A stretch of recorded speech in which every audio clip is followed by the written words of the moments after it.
खुलुमबाय रायजोफोर आं दिनै नोंथांमोननिसिम मोनसे मेसेज होनो नागिरदों।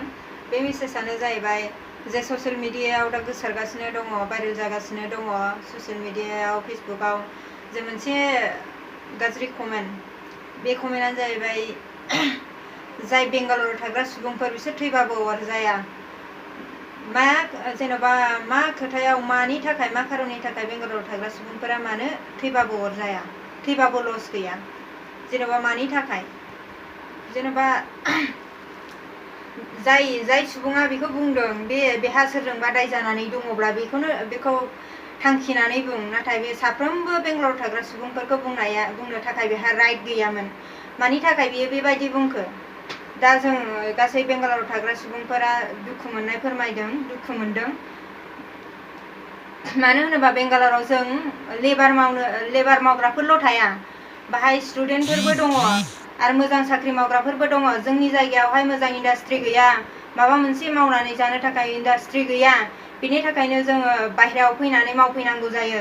जों फरायनानैबो जों साख्रि मोनाबा, गावनि जायगायाव साख्रि मोनाबा, जेन'बा आरो जेबो मावनानै जानायनि जेबो राहा लामा गैया। बेनिखायनो जों बाहेरायाव फैनानै एसे एनै बेफोरबायदि गावनि जिउ खुंनायनि थाखाय फिसा फिसौ साख्रि मावनो थाखाय फैयो।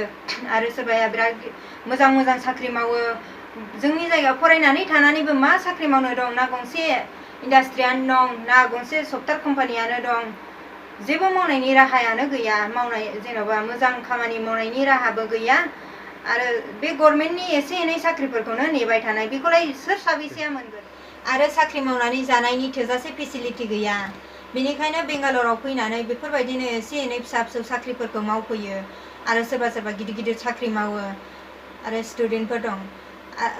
जेन'बा जायफोरा स्टुडेन्ट बिसोरबो न' गारनानै खारबाय नामा? जेन'बा मा न' गारनानै खारनायनि खोथा? बेंगालराव थाग्राफोर माने गासिबो न' गारनानै खारग्रा गोजा, थैबाबो लस गैया।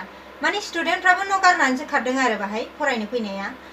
सोरबा फरायनो फैदों, सोरबा मोजां साख्रि मावफैदों।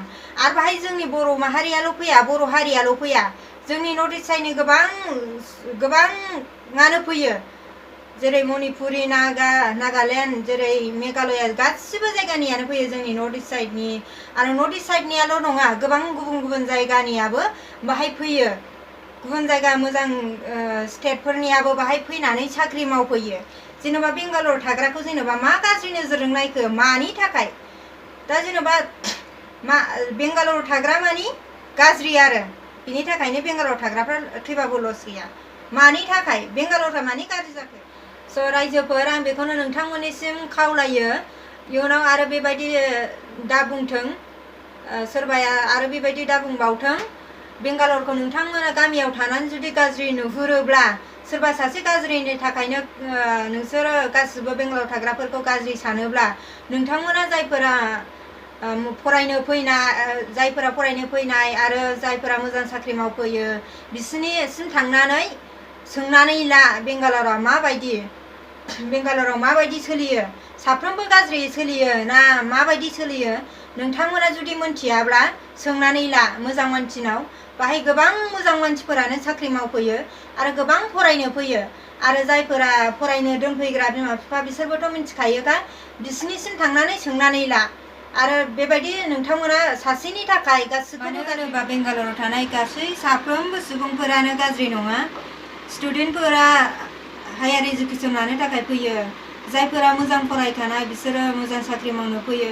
आरो जायफोरा मावरिया बिसोरो बाहाय गावबा गावनि जिउखौ खुंनो थाखाय थाखा खामायनो फैयो। स' बेनिखायनो नोंथाङा आरो इयुनाव बेबायदि दा बुंसै, आरो गुबुन सोरबायाबो आरो बेबायदि दा बुंसै, आरो गाज्रि नोजोरजों दा नायसै बेंगालराव थानाय सुबुंफोरखौ। खुलुमनाय जासिहरबाय रायजोफोर।